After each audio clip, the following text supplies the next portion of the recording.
The stars had always seemed peaceful to Tay. He remembered watching them as a boy from the rooftop of his small apartment in Busan. His mother would tell him stories about the moon and the distant lights in the sky.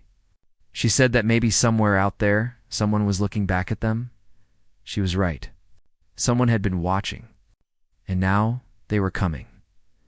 Tay stood on the bridge of the orbital station, Ararong, his hands clasped behind his back. He was 53 years old with gray hair at his temples and deep lines around his eyes. He had spent 30 years in the military. He had seen wars on Earth. He had seen peace treaties signed and broken, but nothing had prepared him for this. On the screen before him, a message played in a language no human had ever heard before. It was harsh and cold, like metal scraping against stone. The translation software struggled with it for nearly an hour before Dr. Hannah finally made sense of the words. "Commander," she said quietly. Her voice was steady, but Tay could see her hands shaking. "They call themselves the Velkar Dominion. They have claimed over 200 star systems in the past 1,000 years. Every species that resisted them was destroyed." Tay did not respond. He kept his eyes on the screen. "The message is simple," Hannah continued. "Surrender within 72 hours or face total annihilation. They say they will use our planet for resources. Our water, our metals, our ... people." The bridge fell silent. The officers around T looked at him, waiting for orders, waiting for hope. But what could he give them? Earth had only begun exploring space 50 years ago. Their fleet was small. Their weapons were primitive by galactic standards. They were children facing giants. "How many ships?" Tay asked. Hannah checked her data. "Our sensors count 3,000 warships. The smallest is twice the size of our largest cruiser." Earth had 47 ships capable of combat. 47 against 3,000. Tay closed his eyes. He thought of his mother. He thought of Busan. He thought of the billions of people on the planet below who had no idea that their world was about to end. "Contact the Galactic Union," he said. "Tell them we need help." The Galactic Union was something humans had only learned about 3 years ago. When a damaged alien trading vessel crashed in the Pacific Ocean, the survivors told Earth about the wider galaxy. There were thousands of species out there, connected by trade routes and diplomatic treaties. The Union kept the peace. The Union protected its members. But Earth was not a member. Earth was too young, too violent, too divided. Ambassador Junho flew to the Union's council station within hours. He was a tall man with kind eyes and a gentle voice. He had spent his whole life trying to bring people together. Now he had to convince aliens to save his entire species. The council chamber was vast. Hundreds of different beings sat in floating chairs, watching Junho with eyes and sensors and things he could not name. Some looked almost human. Others had no shape he could recognize.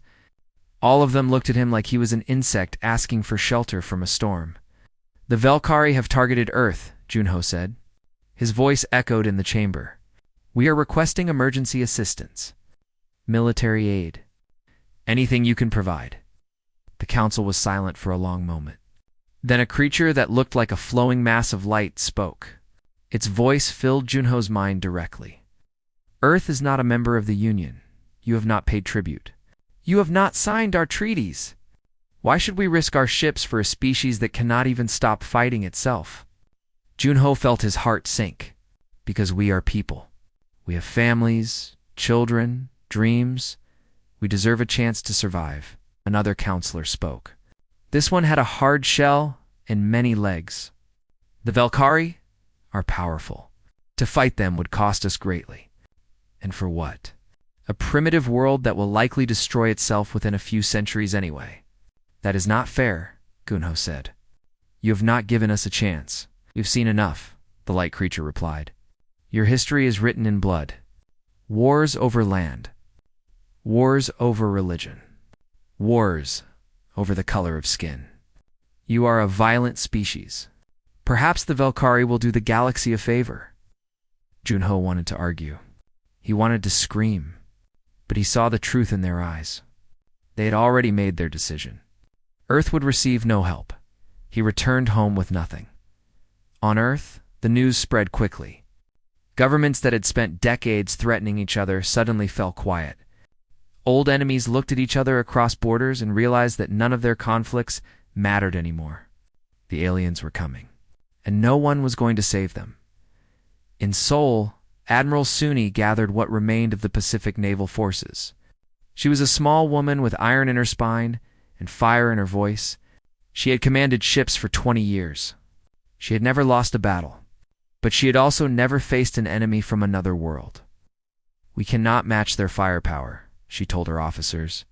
"We cannot match their numbers, but we can make them bleed for every inch of our sky." In Geneva, world leaders held an emergency meeting. For the first time in history, every nation agreed on something. They would fight, not as countries, not as enemies, but as one species, one people. One Earth Commander Tay received word of the decision while standing on the bridge of the arrow rung. He read the message twice, then 3 times. Then he smiled. "Prepare a broadcast," he told his communications officer. "Send it to every screen, every radio, every device on the planet." An hour later, Tay's face appeared in homes across the world. In cities and villages, in hospitals and schools, in places where people had been crying, in places where people had been praying. "My name is Tay," he said. "I am the commander of Earth's defense fleet. You have heard the news. An enemy is coming. They believe we are weak. They believe we will surrender. They believe we are nothing." He paused. His eyes were hard, but his voice was warm. "They are wrong. We have spent too long fighting each other. But that ends now. Today we are not Korean or American or African. We are not rich or poor. We are not divided. We are human, and we will show the galaxy what that means." Across the world, people stopped crying. They stopped praying. They started preparing. In Busan, a young woman named Yuna walked into a recruitment center. She had been a test pilot for 3 years. She had dreamed of flying among the stars. Now she would get her chance in a university lab. An engineer named Minji stared at the alien communication data that Dr. Hannah had shared with the scientific community. Something about the frequency patterns caught her eye. Something that might be useful. And in the darkness of space, 3,000 Valkyrie warships moved closer to Earth. Confident that their victory was already certain, they had no idea what was coming. The Valkyrie fleet arrived on the 3rd day. They came out of faster-than-light travel like a wave of darkness spreading across the sky. From Earth, people could see them with their naked eyes. Thousands of shapes blocking out the stars. The sight made children cry and groan. Men fall to their knees, but not everyone was afraid. Lieutenant Yuna sat in the cockpit of her fighter, watching the enemy fleet on her sensors. Her hands were steady on the controls. Her breathing was calm. She had trained for years to fly. She had never imagined she would fly against aliens. But here she was. "All pilots, this is Commander Tay," the radio crackled. "The enemy outnumbers us 50 to 1. They expect us to run. They expect us to hide. Instead, we will attack. Hit them hard. Hit them fast. Show them that Earth does not surrender." Yuna smiled. It was a cold smile. A warrior's smile. "Squadron ready," she said into her radio. "Let's give them a welcome they will never forget." The first wave of human fighters launched from the orbital stations and planetary bases. There were only 300 of them. Against 3,000 warships, they looked like insects attacking a mountain. The Valkyrie commanders barely noticed them at first. That was their first mistake. Yuna led her squadron straight into the heart of the enemy formation. It was a tactic that should have been suicide. But she had noticed something in the battle data from previous Valkyrie conquests. Their ships were huge. Their weapons were powerful. But they were also slow to turn, and they relied on formation fighting. If you got close enough, they could not fire without hitting each other. "Stay tight," Yuna ordered. "Get under their holes. Make them afraid to shoot." Her squadron dove into the Valkyrie fleet like needles into flesh. They weaved between the massive warships, firing at weak points, targeting engines and sensor arrays. The Valkyrie tried to respond, but their own ships were in the way. Several enemy vessels were hit by friendly fire. Confusion spread through their ranks. On the ground, General Dojan watched the battle from his command center. Deep beneath the mountains of Korea, he was an old soldier with a scarred face and quiet voice. He had fought in wars that most people had forgotten. Now he commanded the defense of an entire planet. They will break through eventually, he told his staff. When they do, they will bomb our cities. We need to be ready. The evacuation had started 2 days ago. Millions of people moved underground into subway tunnels and bomb shelters and caves. Every city became a fortress. Every building became a potential battlefield. Doyan knew they could not stop the Valkyrie from landing, but they could make the ground burn beneath alien feet. In her laboratory, Minji had not slept in 36 hours. Her eyes were red. Her hands trembled from too much coffee, but her mind was sharp. She had found something. "Dr. Hannah," she called out. "Come look at this." Hannah rushed over. She was exhausted too. Everyone was exhausted, but there was no time to rest. "The Valkyrie communications," Minji explained, pointing at her screen. "They use a specific frequency to coordinate their fleet. Every ship receives orders through this channel. If we could jam it," Hannah's eyes widened, "they would lose coordination. They would not know what their commanders wanted them to do." Exactly. Minji pulled up more data. "I think I can build a device. Something small enough to deploy from a fighter. But I need help. And I need time." "How much time?" Minji looked at the battle reports. The Valkyrie were pushing through Earth's defenses. Their first bombs had already fallen on coastal cities. Millions were dying. "I need 12 hours, she said. Hannah nodded. "Then we will give you 12 hours. The next 12 hours were the longest in human history. The Valkyrie fleet pushed closer to Earth. More cities burned. Tokyo, Sydney, Los Angeles. The sky turned orange with fire and black with smoke. People screamed and ran and died, but they also fought in the ruins of Seoul. A group of civilians armed with hunting rifles ambushed a Valkyrie scouting party. They killed 3 aliens before being wiped out. In London, a retired teacher drove a truck full of explosives into an enemy landing craft. In Brazil, fishermen used their boats to rescue survivors from burning coastal towns. Sailing through waters filled with alien debris, every act of resistance was small, but together, they added up. The Valkyrie had expected Earth to collapse within hours. Instead, they found a planet that refused to die. Commander Tay coordinated the defense from the Arirang station.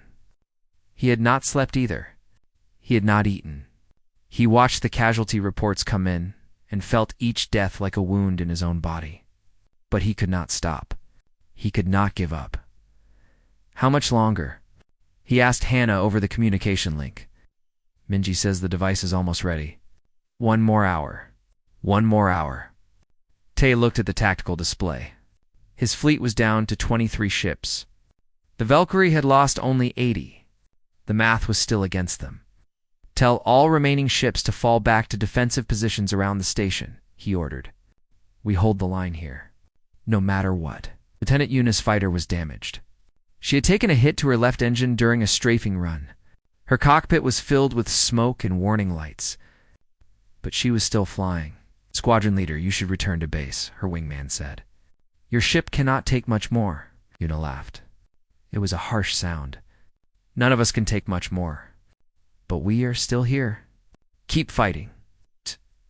She turned her damaged fighter toward another Valkyrie cruiser and opened fire.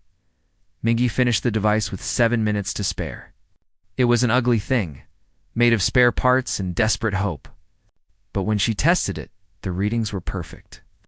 "It works," she said, her voice breaking with relief. "It actually works." Hannah grabbed the device and ran to the hangar. A pilot was waiting to carry it into battle. She handed it over with shaking hands. "This is our only chance," she told the pilot. "Get it close to their command ship. Activate it. And pray." The pilot nodded. He was young, barely 20 years old.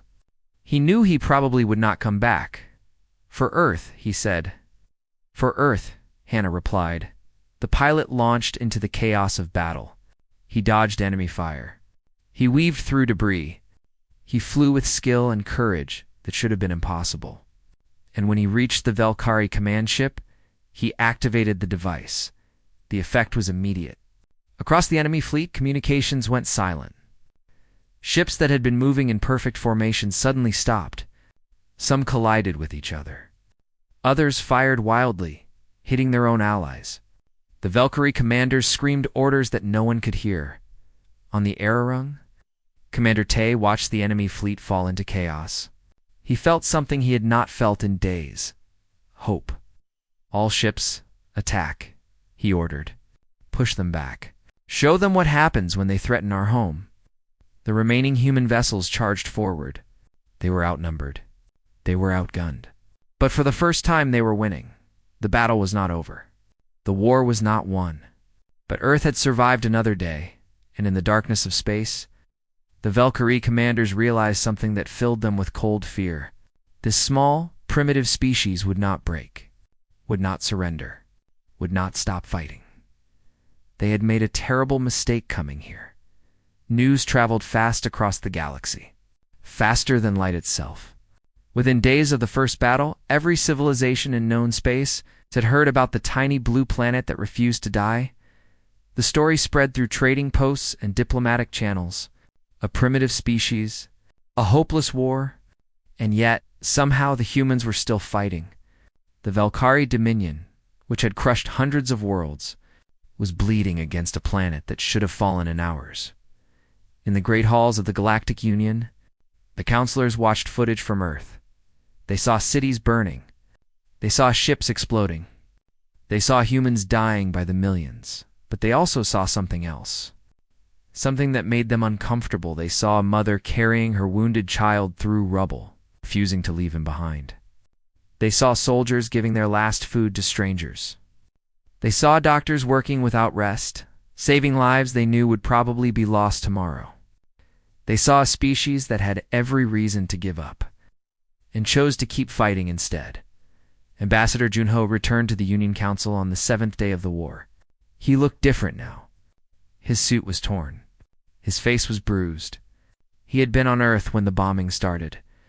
He had seen his own city burn. The counselors expected him to beg again, to plead for help, to cry. He did none of those things. "I am not here to ask for your help," Junho said. His voice was calm and cold. "You made your decision.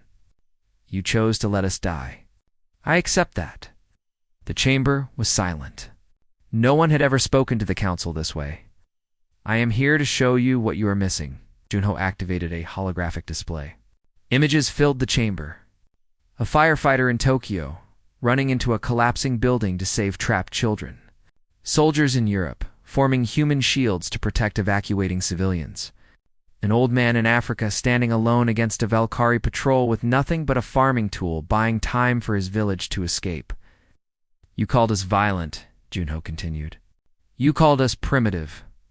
You said we would destroy ourselves. Maybe you were right. Maybe we have made mistakes. But look at us now. Look at what we become when everything is taken from us." He pointed at the images. "This is not violence. This is love. This is sacrifice. This is what it means to be human. We do not fight because we hate our enemies. We fight because we love each other. And that love is stronger than any weapon the Valkyrie can build." The council remained silent, but Junho could see something changing in their eyes. Some looked away in shame. Others leaned forward, studying the images with new interest. One counselor spoke. Her name was Nari. She was from a species called the Velen, who looked almost human except for their silver skin and white eyes. She had been watching Earth for years, fascinated by its people. "I have a question," Nari said. "Your species fights among itself constantly. You have wars over nothing. You kill each other over imaginary lines on a map. How can you now claim to be united?" Junho smiled. It was a sad smile. "Because we finally have something worth fighting for together. We always had the capacity for unity. We just needed a reason to find it. The Valkyrie gave us that reason, and if you survive," Nari pressed, "will you go back to fighting each other?" "Maybe," Junho admitted. "We are not perfect. We never will be. But we have seen what we can become when we stand together." That memory will not fade easily. Even if we disagree again, we will remember this moment. We will remember that we are one species, one family. The council voted again on whether to help Earth. Again, the vote failed. The powerful civilizations that controlled the Union refused to risk their ships against the Valkyrie. But Counselor Nari did something unexpected. She stood up and walked out of the chamber. "Where are you going?" another counselor demanded. Nari turned back. "I am going to help them myself. My people have medical ships. We have supplies. The Union may not act, but I can act as an individual. I will not watch another species die while I do nothing." She left. And she was not alone. Within hours, others followed. A trading guild from the outer systems sent cargo ships filled with food and medicine.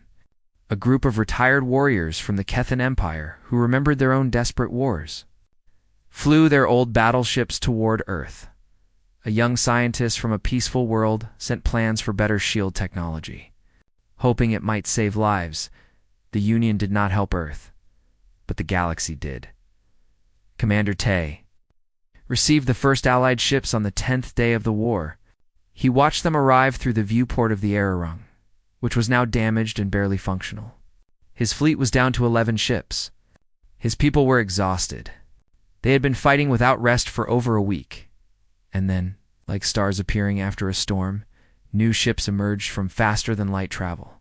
Dozens of them, then hundreds.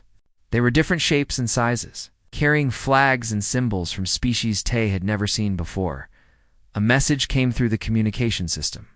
It was Counselor Nari, Commander Tay, she said. "We are here to help. Tell us where you need us." Tay felt tears forming in his eyes. He blinked them away. There was no time for tears. "We need medical support for our wounded," he said. "We need supplies for our civilians. And if you have any weapons, we need those too." "We have all of that," Nari replied. "And we have something else. We have hope." On Earth, the news spread quickly. Alien ships were arriving, not to conquer, but to help. People who had been hiding in bunkers came out to watch the sky. They saw foreign vessels landing in their ruined cities, carrying food and medicine and doctors who looked nothing like them but treated them with kindness. In a refugee camp outside Seoul, Lieutenant Yuna met a Velen medic who treated her wounded arm. The medic's hands were cold and silver, but gentle. "Why are you helping us?" Yuna asked. "Your council refused." The medic smiled. "Because I watched you fight. I watched your people die for each other. In 1,000 years of galactic history, I have never seen anything like it. You deserve to survive. You deserve to be remembered." Dr. Hannah worked alongside alien scientists to improve the jamming technology. They shared knowledge freely, learning from each other. In the middle of a war, friendships were forming between species that had never met. Mingi, the engineer who had built the first jamming device, found herself leading a team of mixed human and alien technicians. They worked around the clock, creating new weapons and defenses. She had never imagined she would work beside creatures from other worlds. Now she could not imagine working without them. The war was not over. The Valkyrie still had thousands of ships. They still had the power to destroy Earth. But something had changed. Humanity was no longer alone and across the galaxy. Beings of every shape and size watched the little blue planet with new eyes. They had seen something they would never forget. They had seen a species that refused to give up. A species that fought not with hate, but with love. A species that had shown the entire galaxy what courage truly meant. The Valkyrie had come to conquer Earth. Instead, they had awakened something far more powerful than themselves. 2 weeks into the war, Commander Tay called a meeting of all surviving human commanders and their new alien allies. They gathered in the damaged conference room of the Ararung station, their faces lit by flickering emergency lights. The air smelled of smoke and exhaustion. "We are holding the line," Tay said, pointing at the tactical map. "But we cannot hold forever. The Valkyrie are bringing reinforcements. In 3 days, they will have enough ships to overwhelm us completely." Admiral Suni studied the map. Then we need to end this before those reinforcements arrive, General Doyen asked. We have damaged their fleet, but they still outnumber us. A direct attack would be suicide. Counselor Neri leaned forward. There may be another way. The Velkari depend on their flagship, the Unbroken Will. It is not just their largest ship. It is their command center. Their leader, High Commander Veth, controls the entire fleet from that vessel. If we destroy it, the fleet loses its head, Lieutenant Yuna finished. They fall into chaos, maybe even retreat. Tay nodded slowly. It is a desperate plan. The flagship is protected by hundreds of warships. Getting close to it would cost us everything we have left. We are already losing everything, Hannah said quietly. Every day, more cities fall. More people die. If we do nothing, we lose anyway. At least this way we have a chance. The room fell silent. Everyone knew what this plan meant. It was not just risky. It was almost certainly a one-way mission. An old man stood up. His name was Wu. He had been a captain in the Korean Navy for 40 years before the war. He had retired to spend time with his grandchildren. When the Velkari came, he came out of retirement. I will lead the assault, Wu said. His voice was calm, like he was discussing the weather. My ship, the Ararang's Fist, is fast and well-armed. Give me a team of volunteers. We will breach their defenses and destroy the flagship. Captain Wu, Tay said carefully. You understand what you are volunteering for. We smiled. It was a peaceful smile. I am 72 years old, Commander. I have lived a full life. I have seen my children grow up and have children of their own. If my death can save them, then it is a good death. The best death an old soldier could ask for. Volunteers came forward one by one. Yuna was among them. So was Minji, who had been working on a new version of the jamming device. This one would not just disrupt communications. It would overload the flagship's power core, causing it to explode from the inside. I need to plant it manually, Minji explained. The device must be connected directly to their systems. Someone has to carry it inside the ship and activate it. That someone will not escape, Doyen said. Minji met his eyes. I know. The preparations took 2 days. Every hour, more Velkari reinforcement ships appeared on long-range sensors. Time was running out. On the morning of the assault, Captain Wu gathered his crew on the deck of the Ararang's Fist. There were 50 of them. Humans and aliens, standing shoulder to shoulder, all volunteers, all ready to die. I will not lie to you, Wu told them. Most of us will not come back. The odds are against us. The enemy is stronger than us. By every measure, we should fail. He paused and looked at their faces. Young and old, scared and brave, human and alien. But I have learned something in this war, he continued. The universe does not care about odds. It does not care about logic. It only cares about will. And our will is stronger than any fleet. Our love is stronger than any weapon. We fight not because we want to die, but because we want others to live. That is something the Velkari will never understand. He raised his fist. For Earth, for the galaxy, for everyone who comes after us. The crew raised their fists in response. For Earth. The assault began at dawn, Earth time. The remaining human and allied ships created a distraction, attacking the Velkari fleet from multiple directions. The enemy responded predictably, focusing their firepower on the larger threats. They did not notice the Ararang's Fist slipping through the chaos. Yuna, its flew escort, and her battered fighter. She had refused to stay behind. Her ship was barely functional, held together by tape and willpower. But she was the best pilot Earth had. She would give Wu and his crew every second she could. Enemy fighters approaching, she reported. 20 of them. I will draw them away, Yuna Wu said over the radio. Thank you. Save it for later, Captain. We are not dead yet. She turned her fighter toward the enemy and opened fire. The Ararang's Fist broke through the defensive line. Wu pushed the engines beyond their limits. Warning lights flashed. Metal groaned, but they kept moving. They reached the flagship. Boarding team, prepare for breach, Wu ordered. He looked at Minji, who was strapping on combat armor. She had never worn armor before. She had never fired a gun before this war. Now she was about to lead a team into the heart of an alien warship. Are you ready? Wu asked. Minji's hands were shaking, but her voice was steady. No, but I am going anyway. The Arirang's fist crashed into the flagship's hull, tearing open a hole large enough for the boarding party to enter. Wu stayed at the controls, keeping the ship locked in place. While his crew fought their way inside, the corridors of the Valkyrie flagship were dark and alien.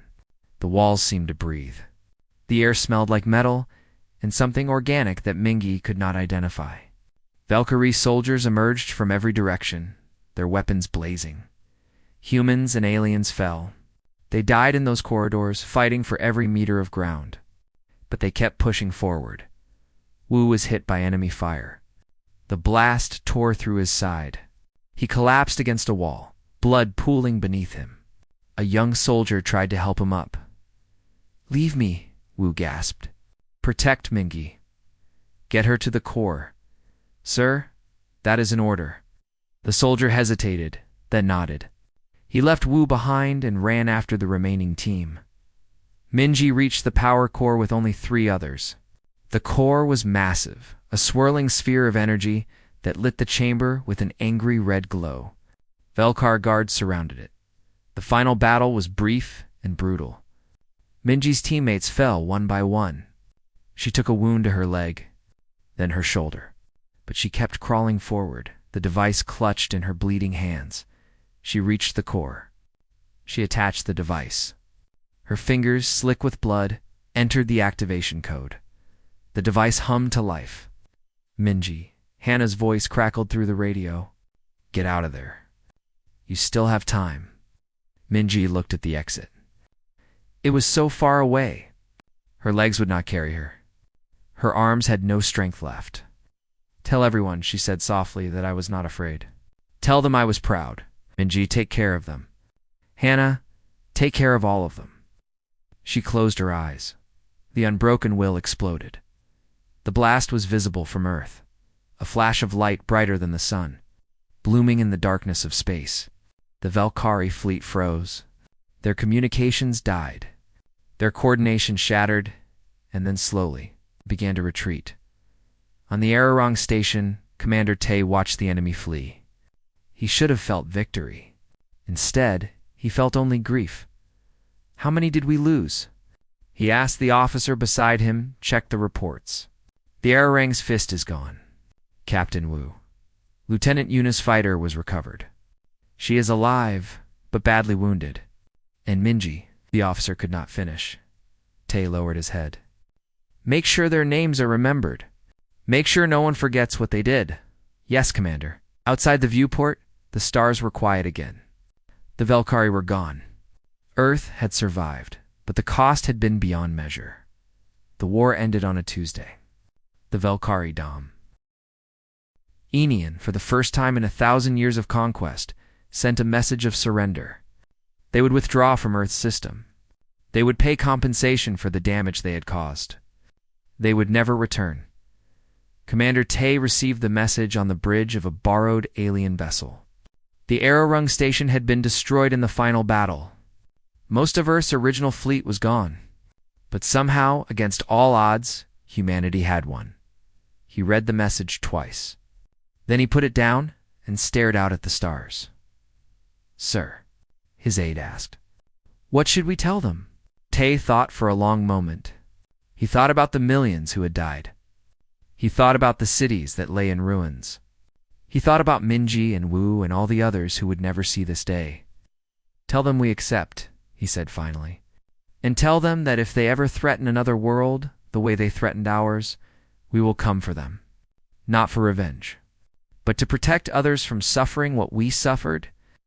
The message was sent. The war was over. In the months that followed, Earth began to rebuild. It was not easy. Half the planet's major cities had been destroyed. Billions of people were homeless. The economy had collapsed. Disease spread through the refugee camps, but something else spread. 2. Hope. People who had lost everything worked side by side to build something new. Former enemies shared food and shelter. Nations that had refused to speak to each other for generations now cooperated without hesitation. The old borders still existed on maps, but they meant less than they used to. Everyone remembered what they had become when they stood together. No one wanted to forget. Alien ships arrived every day, bringing supplies and volunteers. The Velen sent doctors who worked in human hospitals. The Kethan sent engineers who helped rebuild bridges and power plants. Species that humanity had never heard of came to offer whatever help they could. Counselor. Nari walked through the streets of rebuilt Seoul on a warm spring day. Flowers were blooming in the parks. Children played in the squares. The scars of war were still visible. But life was returning. She found Lieutenant Yuna sitting on a bench near a memorial wall. The wall was covered with names. Thousands of names. Human and alien. Everyone who had died defending Earth. Yuna's arm was in a sling. She had been wounded in the final battle, but she had survived. Sometimes she wished she had not. Should not be out of the hospital, Nari said, sitting beside her. Yuna shrugged. I needed to see the sky. I spent too long fighting in space. I forgot how beautiful it is down here. They sat in silence for a while, watching the clouds drift by. Your species did something remarkable, Nari said finally. In all my years of studying the galaxy, I have never seen anything like it. You were divided. You were weak. You had no chance. And yet you won. You did not win, Yuna said quietly. We survived. There is a difference. Perhaps. But survival against impossible odds is a victory in itself. Yuna looked at the memorial wall. She found Minji's name near the bottom, and Wu's name beside it. They are the ones who won, she said. I am just the one who lived. The Galactic Union sent a formal delegation to Earth 6 months after the war ended. They came in their finest ships, wearing their most impressive robes. They expected to find a broken world, grateful for their attention. Instead, they found a planet that had rebuilt itself faster than anyone thought possible. They found humans working alongside aliens in perfect cooperation. They found a species that had transformed itself through suffering and emerged, stronger than ever. Ambassador Junho met the delegation at the landing site. He was wearing a simple suit. His face was calm. Welcome to Earth, he said. We have been expecting you. The head of the delegation, a tall creature with golden scales, stepped forward. We come to offer membership in the Galactic Union. Your species has proven itself worthy. We wish to welcome you as equals. Junho smiled. It was not a happy smile. 6 months ago, we begged for your help. You refused. You called us primitive. You called us violent. You said we would destroy ourselves. The delegation shifted uncomfortably. Now you want to be friends? Junho continued. Now that we have proven we can survive without you? We made a mistake, the golden creature admitted. We underestimated you. We are sorry. Gunho was silent for a long moment. Around him, humans and friendly aliens watched, waiting to see what he would say. We accept your apology, Junho said finally, and we accept your offer. But not because we need you.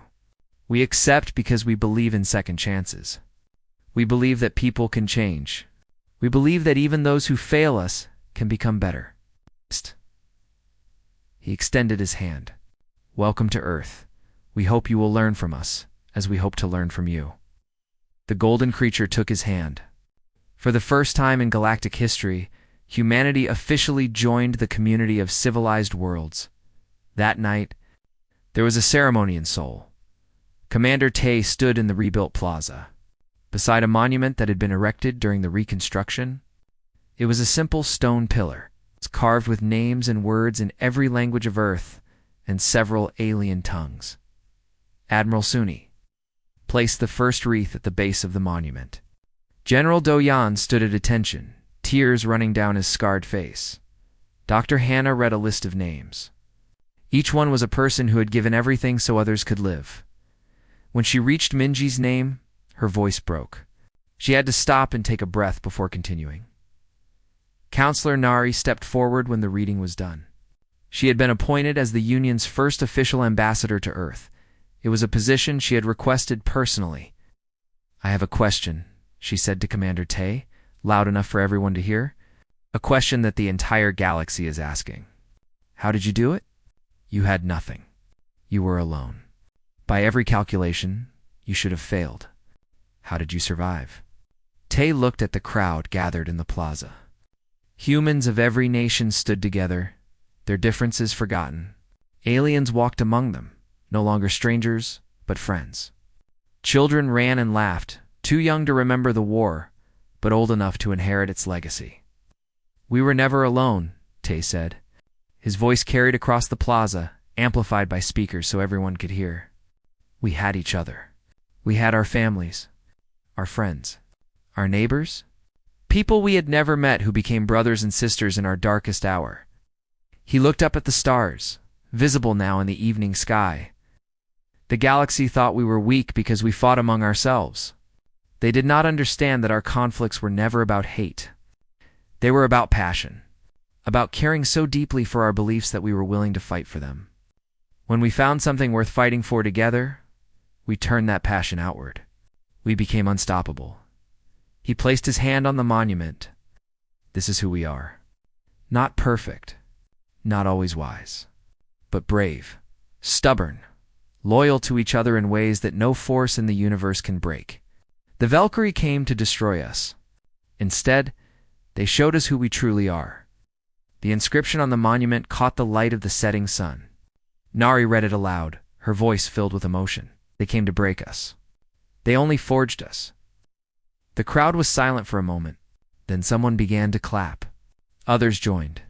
The applause grew until it filled the plaza, spilling out into the streets. Echoing through the rebuilt city, Yuna stood near the back of the crowd, her injured arm still healing. She watched the celebration with quiet eyes. She thought about Minji, who should have been here. She thought about Wu, who had smiled as he gave the order that cost him his life. She thought about all the people who would never see this moment, and she made a promise. Not to forget. Not to let the world forget. To make sure that every sacrifice meant something, that every death led to a better future. The stars shone above Earth, brighter than they had ever seen before. The galaxy was watching. And for the first time, they saw humanity not as it was, but as it could be. The Valkyrie had wanted to teach Earth a lesson about power instead. Earth had taught the galaxy a lesson about hope, and that lesson would echo through the stars for 1,000 generations to come.